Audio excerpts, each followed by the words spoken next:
G'day YouTube, and welcome to this episode of the Gunman Raw. So we've got a Ford Falcon. I think it is a BF from memory, this model here. I don't know, either way it's Ford Falcon and it needs to go blue.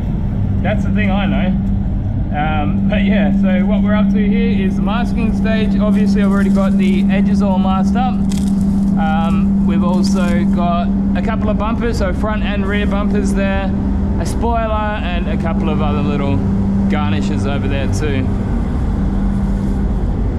So I haven't done a raw video here for a while, and that's well, I actually had about 4 or 5 recorded ready to go, and then one Friday I was doing some paint work and my GoPro just fried itself. The SD card had an error and I had to totally reformat the SD card.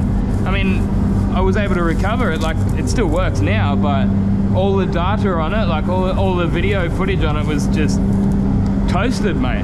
Yeah, I think I must have overheated because it was like a pretty warm afternoon, sweating my ass off in the booth.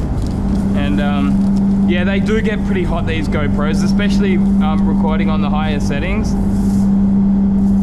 But either way, yeah, I've been struggling with the colors lately. I mean, they've always been pretty average with PPG, let's be honest, but man, it's really been starting to bug me lately. It's like, this color here is a good example. I thought, well, okay, for starters, there's no color chips, you know, like a really common color here in Australia. Like, why they couldn't just do a few spray outs of it and put it in your library, you know what I mean? Like, they're trying to sell their paint here in Australia, but they don't even take the time to do local color chips. So there's no Holden or Ford. So Holden and Ford, for those of you who don't know, are the Aussie car manufacturers. Well, obviously we know Ford, but Ford was manufactured here in Australia, not anymore. These cars were made here in Australia, and Holden is the Australian, or was the Australian arm of General Motors. Also, they actually used to make Toyotas, Mitsubishis. Yeah, we actually used to have quite a few manufacturers here in Australia. But all of that aside is that, I don't know, it's like, it would be nice if they spent a little bit of time to do some color chips for the local colors, but they didn't. So what do? Okay, well, I'll just go for the preferred variant, right? Because sometimes the Spectro can be hit and miss, to be honest, more miss than hit. But either way, I thought, okay, I'll go for they've got an agreed variant a lot of the time, which I guess, you know, they agree it's the best one, or maybe they agree it's the worst one. But either way, I thought, oh, I'll mix up 200 mils of that, just to see what it's like. Mixed it up, sprayed it out, no good. Okay, I'll mix up the darker one.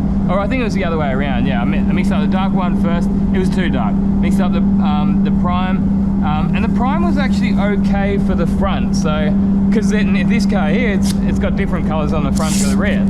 So, okay, so I got my color for the front, and then neither of those two colors were good for the back. So what I ended up having to do was get the Spectro, and then it shaded one of the formulas, because like the Spectro hit, actually that's right, that's why I didn't go for the Spectro first off, because it was like a 13. So in PPG they rank the colors from like 1 to 20 or whatever, maybe they go higher, I don't know. But either way, like anything above 10 is generally not very good. But they will shade it for you if it's bad. So I don't know, I usually stay away from anything above 10, but sometimes you need to use it. So I stayed away from that, mixed up the first two, then they were no good, so I did end up mixing up the shaded variant. And as it turned out on this job, look, the shaded variant was okay enough to blend for the rear. So I Spectroed it here, mixed it up, and it was okay. But I guess my point on this one, it's more to the point that it's like the amount of time you spend mucking around mixing up colors and mixing up 200 mil testers, where like with Standox, I had so much faith in that Spectro that I would never just mix up a 200 mil tester. I mean, it would be very occasional if it was such a, like if the computer was telling you that it was a really bad match, you know what I mean? Then occasionally you'd just mix up a little 100 or 200 mil tester, and then you can sort of take it from there, you know? But this, man, I'm doing it on just about every color this week, and it's just getting to annoy me. It's like, man, they struggle with their colors in PPG, and I don't know, it's nothing that they can seem to do about it, because Although I have actually heard that they're going to be bringing out some new software or something this year.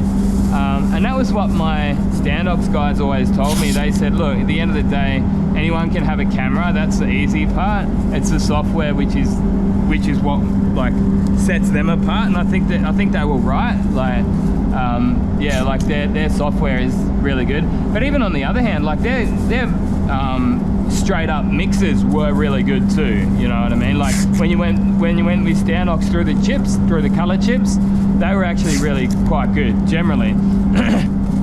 I ended up getting to the point with Standox that I barely even used the Spectro. Like their color chips were getting that good that I barely had to use the Spectro, and I barely even had to spray them out. I just mixed the color chip ups, and if the color chip looked good, it always replicated as long as you sprayed the color properly. And especially if you're blending, you know. But even edge to edge on a bumper, yeah, I would mix it up and just paint it, and never really had any problems. I did actually have one, I remember, it was like like a Lexus rear bumper. It was like a goldy silvery Lexus rear bumper that we did, and I mixed it and painted it, and it was terrible. And then I did spray it out again, and yeah, no, it was, turns out that the chip was wrong, you know what I mean? And even the Standox guys, I reported it to them, and they said, hey, we want to know, like you got to tell us that, because then what they do is, if they get, like, I think it's like they need 5 or 6 complaints about a certain color before they send it back to the color lab. And he did tell me, look, they had a couple of complaints on that color, and that's why it's good to tell them that. But that's another thing with PPG, and nothing against them, because no doubt, like, the reps are overworked and, you know, all of that, but it seems like the reps were more, what's the right word, active with their shops and maybe that's just where I was, you know what I mean? But with Standox and Axalta, it just felt like they were more hands-on. Like the reps would come out and say, oh, how's it? If they knew that a new painter had just started, they would do their best to get in there first day if they can. If not, very soon after. And then what they'll do is they'll spend a couple of days with you, make sure you can get the hang of the system, and then they'll come back in. They'll do, you know, temperature checks, come in and say, hey, how's it going? Is it all good? Have you had any issues? Blah, blah, blah. And it seems with PPG, it's like, there's the paint, just use it, you know what I mean? There's no real, and as I say, like, I'm not even having to go at the reps, because no doubt they're overworked and there's not enough of them, you know. There's, like Melbourne, especially where I am now, it's a bloody big city, and where I was over there in Perth, like, that's a much smaller city. So the other side of it was that they had paint reps at the paint supplier and the paint company, so they had Axalta reps, and Park Automotive sent their reps out as well. So yeah, they did have a really good service, if you know what I mean. But actually, ultimately, they ended up getting rid of Standox at that shop that I was working in. So I think they're using Sickens now. So yeah, that was interesting to hear. But I think what Sickens have been doing, they've been going around and paying people like big sums of money. I'm talking like $750,000, $1 million, $500,000, depending on the size of your shop. But there's a big contract, and it says you have to spend X amount per month for the next so many years, or else we're coming after you. We're sending debt collectors to sell your house on you. So yeah, I mean, obviously my boss fell for it, if that's the right word, but it just seems like, wouldn't you just be better off just saving the money on the paint in the first place, you know? Either way, you do you, baby, I don't care. But yeah, I'm still convinced, man, after, you know, I've used PPG for probably over 6 months now, and it's got nothing on the Axalta systems, being Chromax Pro, Stando Blue, and Speeds High Tech. Like, they are the benchmark when it comes to automotive paint at the moment. But yeah, I'm actually in a pretty good mood today, because yesterday I got approved for a house. So just a rental. It's a little bit closer to where I work, so that's always good. Save 10 minutes in the morning, 10 minutes on the way home. And it's got a garage. So that was, for me personally, that was the main reason I wanted to get into a bigger place. And yeah, that'll be great. So I'm looking forward to doing a few little projects on the weekend. I've actually got a car up at my dad's place in the country, so I'll get that down. That's an old Tirana. They're actually worth a lot of money. Personally, I don't really care too much for it. Like, it's just an old 70s old Aussie car to me. I'm gonna do it up and sell it. So I'll do that up in the garage. So that'll make for some good videos. You know, so that'll be good. And then, yeah, I'm even thinking of doing like little spot repairs, or, you know, cutting polishes on my weekends now that I'm gonna have a garage. So yeah, that'll be good for the channel, I would imagine. So, you know, probably some raw channel videos and some main channel videos from the garage. I know that's the kind of thing that a lot of people who are watching YouTube get a lot out of, because I know that a lot of you guys are sort of weekend warriors, or, you know, DIY type guys. So I guess being able to watch a professional and what they do at home in this sort of similar environment to what you guys are painting in would probably be helpful for you as well. And yeah, I don't know, it's cool. I'm looking forward to it. It's not the biggest garage that I've got, but it's a single garage, but it's like a little bit longer than a standard single garage. So there's already some benches in there, which is handy to have, and I've got a big backyard, so I could probably put the compressor outside and make a little, like a little cage for it, or what do you call it, like a shelter for it. Either way, yeah, that's all masked up, ready to prep salt. I already wetted that bumper and a couple of spots on this one. I decided it wasn't worth wetting the whole bumper for that. And again, one thing I've started doing, you probably remember, but I've continued doing it. Did I fix? There's a little thing I've got to fix here actually. Let's fix that quickly.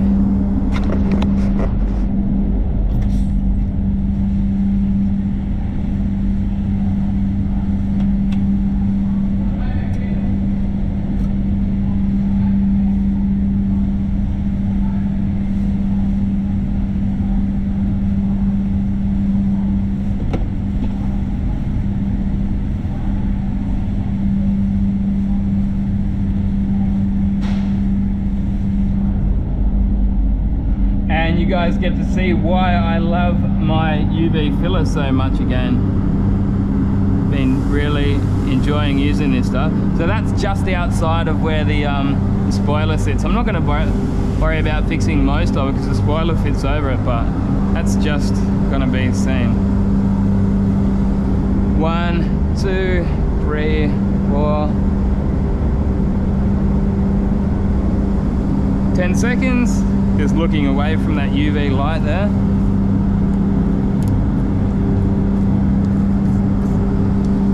Just give it a bit of a scrape back.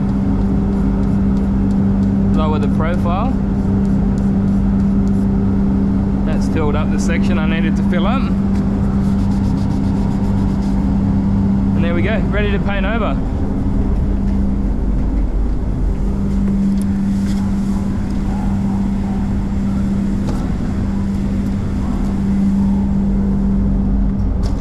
So where were we? Oh yeah, that's another thing. Like, you notice that I looked the other way when I was using the UV light. There was one day I was out there using the UV light and a fly just so happened to come past, and I thought, oh, it was a midgie, like a small one, or like a mosquito or something like that. Anyway, I thought I'd just shine the light on it, and man, it was dead within seconds. Like, oh, and I've actually since done that a couple more times. And yeah, so anything that's able to kill something like that cannot be good for your body. So I guess all I'll say is just be careful when you're using the UV lights.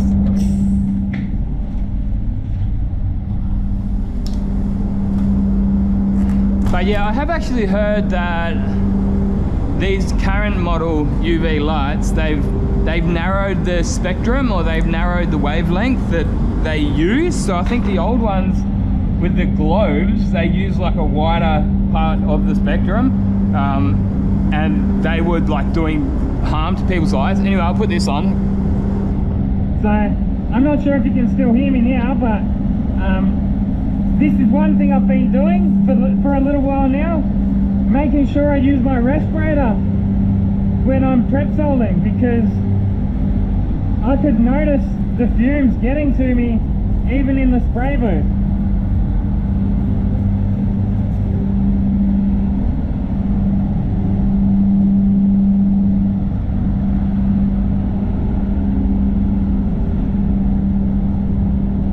I'll do a couple of touch-ups over here, so I don't want to put the colour all the way over there. Using the microfiber cloths, they're very handy. They do a really good deep clean, I've found anyway.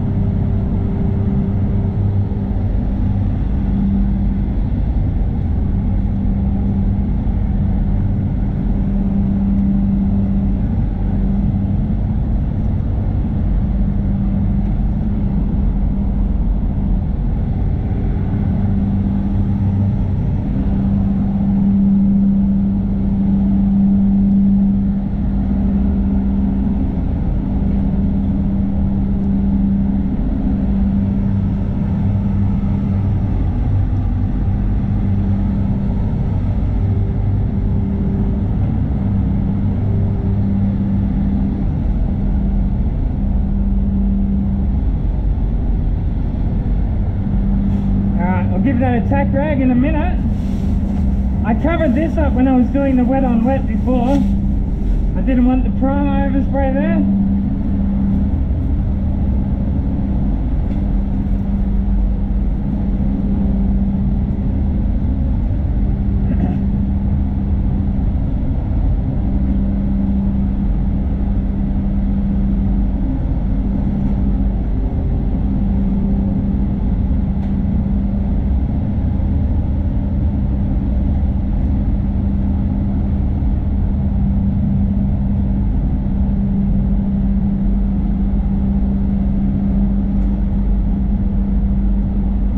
That's gone and staticked up on me.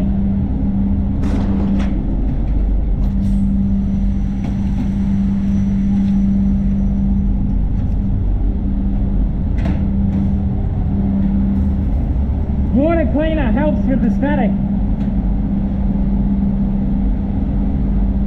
It's gone already, I can feel it. Now as long as it doesn't come back up when we're tack ragging, we're all good.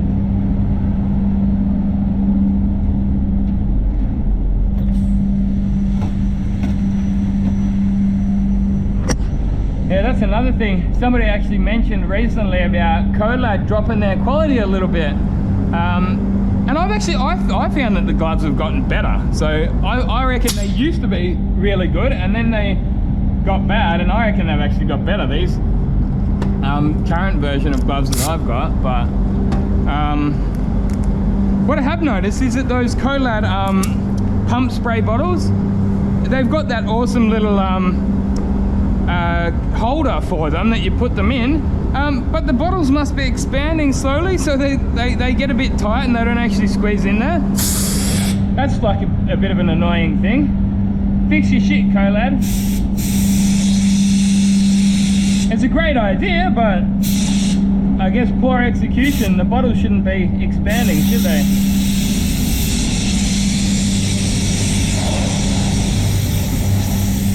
Alright, so what I did with this job here, because I told you I mixed up all those separate different colours, I threw all the test mixes into one pot, and I'm going to use that as a ground coat. So that'll go down first, get some coverage, and then we'll put the right colour over the top.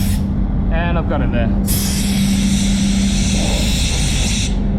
So what I might even do is just call this the masking and prep solding video, I guess. I might even get some video footage for a main channel video on the base coat and clear on this job. I don't know. I need some content for the main channel. So yeah, good to have a catch up with you guys. Hope you've all been well. And all I needed to do was wipe that one time, and the statics come back up. But hopefully it'll go back down after putting a coat of base coat on. It probably will.